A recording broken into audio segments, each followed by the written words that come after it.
Bienvenidos una vez más a otro capítulo de Historia de la Moda. No puedo creer que ya estamos en el cuarto episodio de esta serie. Esta es una década que me tiene también muy emocionada. No sabía que me iba a gustar tanto el look ochentero. Ya me lo había hecho, pero el maquillaje sí bien hecho, tal cual, como me lo hizo mi mamá, ¿no? Y me encantó. Pero bueno, seguramente esta es una década que quizá tienes ya un poco más fresca o quizá incluso te tocó nacer a finales de esta época. Entonces probablemente muchas cosas de las que diga te sean un poco familiares y si no, pues de eso se trata. Entonces, bienvenidos a los años 80.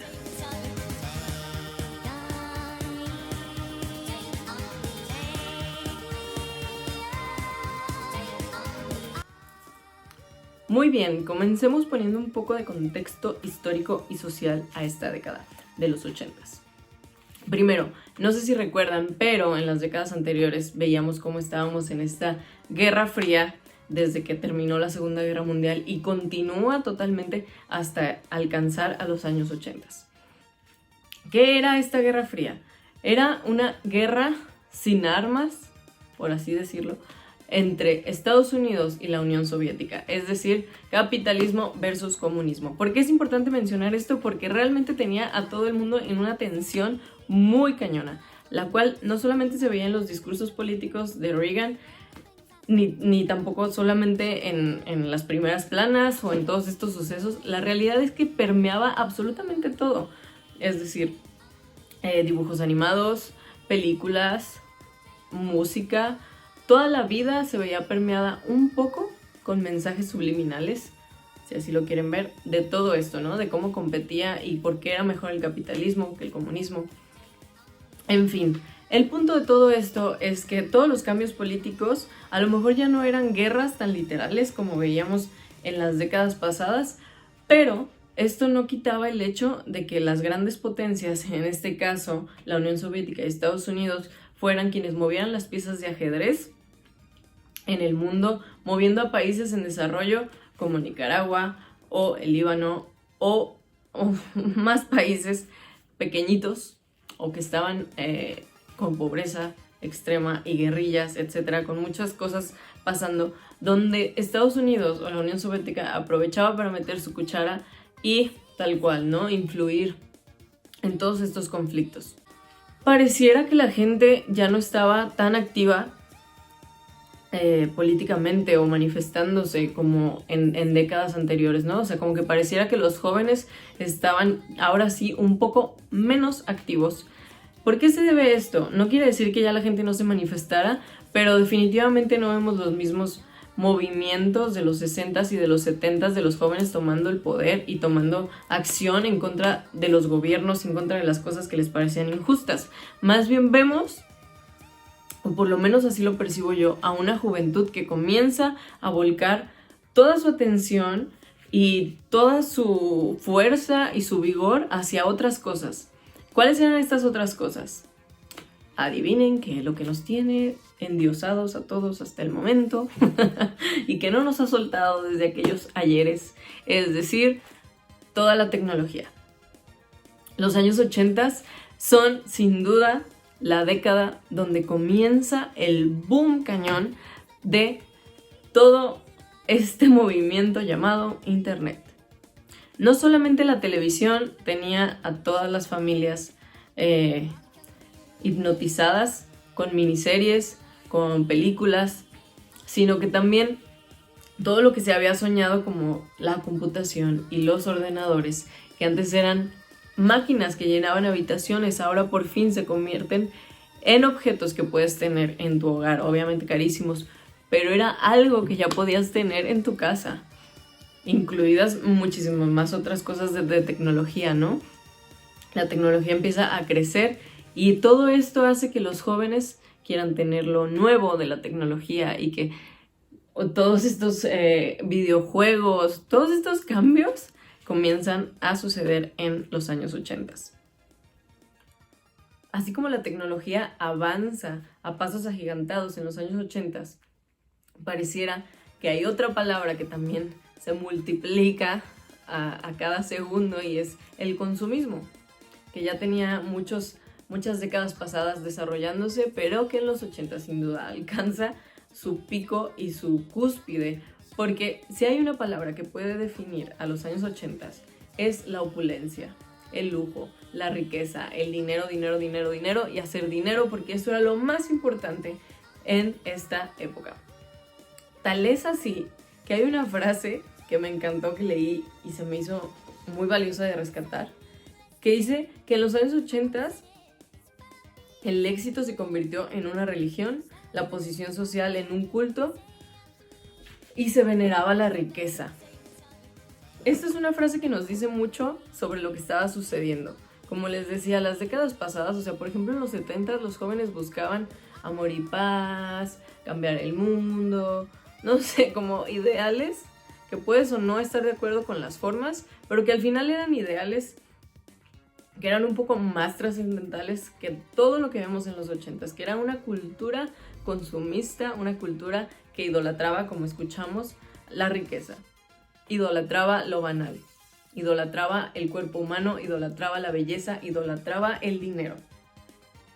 Todo esto podemos verlo en series como Dynasty, que la verdad está increíble el vestuario. Y como decía Christian Lacroix, uno de mis diseñadores favoritos, el lujo no era algo vergonzoso. En esos tiempos era como lo máximo. Ahorita estamos en otros tiempos mentales, ¿no? Y psicológicamente pensamos distinto, quiero pensar. Pero en esos momentos nadie se avergonzaba de buscar lo máximo en opulencia, lo máximo en lujo. Y todo esto, les digo, lo podemos observar en la forma de vestir. En los 70s veíamos líneas muy sueltas, todo era muy natural, todo quería volver al origen, todo era muy orgánico, queríamos telas que nos dejaran respirar y nos dejaran ser libres. Y en los 80s vemos que ya eso no es suficiente, que ya no nos importa lo natural, sino que nos importa el exceso, nos importa el lujo, nos importa que nos vean, nos importa que brille, nos importa que la gente sepa qué marca tengo, que la gente sepa que me va bien y que mi marca lo refleja. En esta época se ponen de moda el exhibir la marca y exhibir el logotipo, cosa que no se había visto antes tal cual. Al mismo tiempo surgen otras tribus urbanas y otros movimientos musicales como el hip hop o el baile del breakdance, movimientos muy urbanos que nacen en ciudades como Nueva York y que traen de moda todos los artículos que sean deportivos. En estos años 80 surge el culto a las zapatillas deportivas o a los tenis, a los Nike, a los Adidas, a los Fila.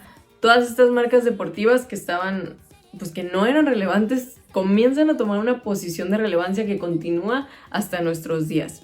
Porque todo lo urbano, todo lo de calle comienza a ser muchísimo más importante que todo lo de las pasarelas, o quién sabe. Esa es la gran pregunta en realidad de los años 80. Siempre la moda es así, ¿no? Se alimenta una de otras. O sea, la calle alimenta la moda alimenta la calle. A veces no sabemos qué fue primero, si el huevo o la gallina, tal cual. Pero en los años 80 vemos que es más la calle influenciando a la moda.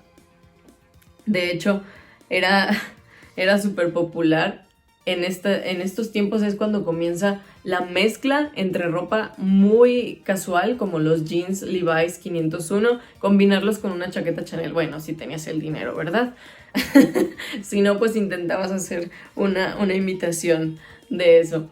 Y hablando de Chanel, llega a esta era un personaje muy querido personalmente, o que está muy en mi corazón, que es Karl Lagerfeld, quien se adueña de la posición de director creativo y resucita a Chanel tomando cosas icónicas de esta diseñadora y de su marca y trayéndolas a la modernidad y haciéndolas excesivas. Por ejemplo, las perlas, haciendo perlas de este tamaño de pelotas de tenis casi, y trayendo las cadenas y haciendo las cinturones que se volvieron también muy icónicos.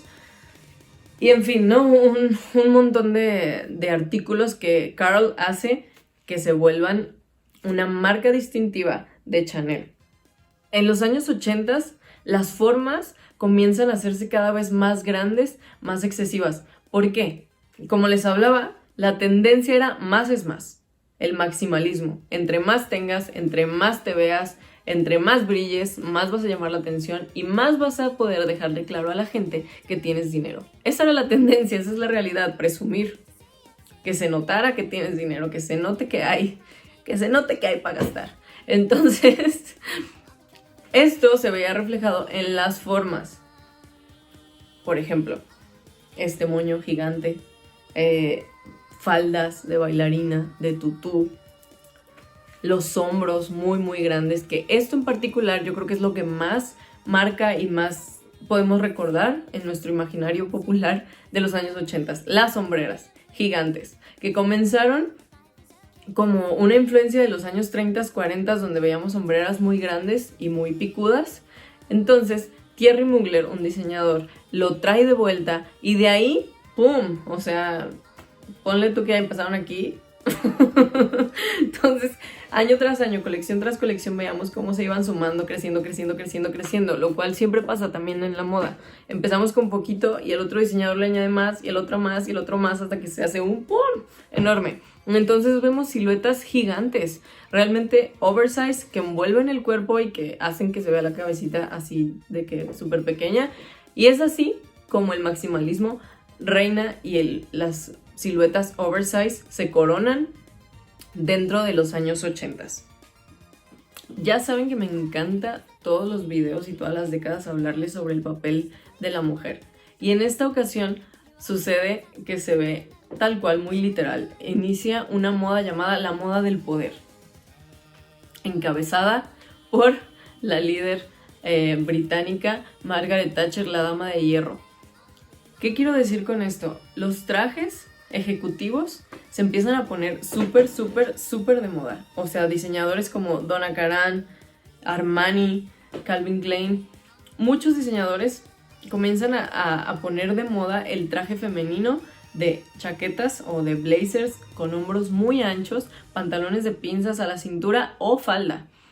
Cada diseñador lo presenta de manera distinta, pero es relevante porque esto nos habla de que las mujeres están al poder, están al mando y empiezan a tomar puestos de liderazgo muy importantes. Obviamente, como siempre digo, no, o sea, si ahorita sufrimos todavía discriminación, imagínense entonces, ¿verdad? Pero tal cual estaban sucediendo cambios muy importantes y eso es como muy digno de celebrar y me parece bien padre, o sea, se me hace súper chido cómo la moda acompaña los cambios de la mujer y los va celebrando y los va empoderando y los va impulsando. Entonces, así como en los 80 se veneraba el dinero y las posesiones, al mismo tiempo comienza un culto al cuerpo perfecto, al cuerpo escultural, al cuerpo marcado y trabajado en el gimnasio durante horas. Esto es algo nuevo porque si recordamos, pues antes eran otros tipos de cuerpos y en los 80 se pone en moda este tipo de cuerpo muy trabajado, muy escultural, muy bronceado. Y es interesante porque toda la ropa de gimnasio, la ropa deportiva, como los pants de paracaidistas, las bomber jackets, las sudaderas grandes, incluso los calentones, las leggings, los leotardos, todas estas cosas que servían para hacer ejercicio comienzan a ser vistas ya no solamente para hacer deporte o hacer ejercicio, sino que las vemos en las calles. Las empezamos a ver en el día a día de las celebridades y de la gente normal durante, pues sí, su diario vivir. Es relevante mencionar que durante esta época se ponen súper de moda, o era como la tendencia máxima, el tener un video, ¿no? O el hacer un video musical. Y artistas como Michael Jackson y Madonna se forman y alcanzan su nivel máximo de éxito durante estas épocas. Y ellos ponen de moda muchas cosas que vemos como íconos de esta década. Por ejemplo, los guantes sin deditos, no sé, todos estos iconos como religiosos, las cadenas grandes, el maquillaje, el peinado. Que hablando de maquillaje y peinado, durante los 80s, como ya vimos que era una época de opulencia y de exceso, eso se refleja también en el peinado, que se llevaba pues esponjado, con mucho volumen, los chinos, y se pusieron de moda las permanentes, que era como lo top. O sea, el hecho de hacerte algo en el cabello era como, wow, tiene dinero. Una vez más, todo redundaba en eso, en saber si tenías dinero o tenías una buena posición económica o no. Al igual que el maquillaje, era un maquillaje muy cargado, muy, muy, muy cargado. O sea, simplemente vean la cantidad de rubor. Los ojos también se veían en sombras de colores y el labial muy rojo. La ceja deja de ser muy delgada, que era muy delgada en los 70s, y en los 80s al contrario, ¿no? Vemos con personajes como Brooke Shields, que qué chulada de mujer, su ceja muy al natural y el maquillaje así, muy muy cargado, que hacía que todos se vieran muchísimo más grandes de lo que en realidad eran. Hablando de alguien que se vea muy grande para su edad y que yo estoy sorprendida de lo joven que era, o sea, se casó a los 19 años y me refiero a Diana, a la princesa Diana, que fue un ícono sin duda, quizá el más importante junto con Madonna de los años 80 en cuanto a la moda y a su estilo. Ella protagonizó uno de los primeros momentos claves de la década en 1981 cuando se casa, que qué onda con ese vestido. ¿Saben cuánto tenía la cauda? 8 metros de tela. No te pases. O sea, larguísima. Y bueno, a lo largo de su matrimonio con el príncipe tiene distintos cambios en su estilo de vestir, pero todos ellos muy icónicos y muy imitados, sobre todo obviamente por la sociedad inglesa, pero fue una princesa muy querida que todas las mujeres de alguna forma quisieron imitar. Los años 80 culminan con la caída del muro de Berlín, lo cual pone el punto final a la Guerra Fría, por fin, y marca un antes y un después en todo el mundo que conocemos. Los años 80 fueron sin duda una fiesta y una celebración y una oda al dinero, a la riqueza y a la opulencia, celebrando la vida como ellos la entendían, que era entre más tienes, más eres, y así lo vas a reflejar tanto en tu coche, en tu casa, en tu forma de vestir, en tu forma de comprar, en tu forma de viajar y en todo lo que haces, un exceso, un maximalismo. Y les digo, aunque no fueron lo más revoltoso o revolucionario mentalmente, sí fueron muy revolucionarios en cuanto a la moda y en cuanto a la forma de vestir, y sí marcaron un antes y un después con todas sus líneas exageradas, sus líneas gigantes y sus líneas muy opulentas.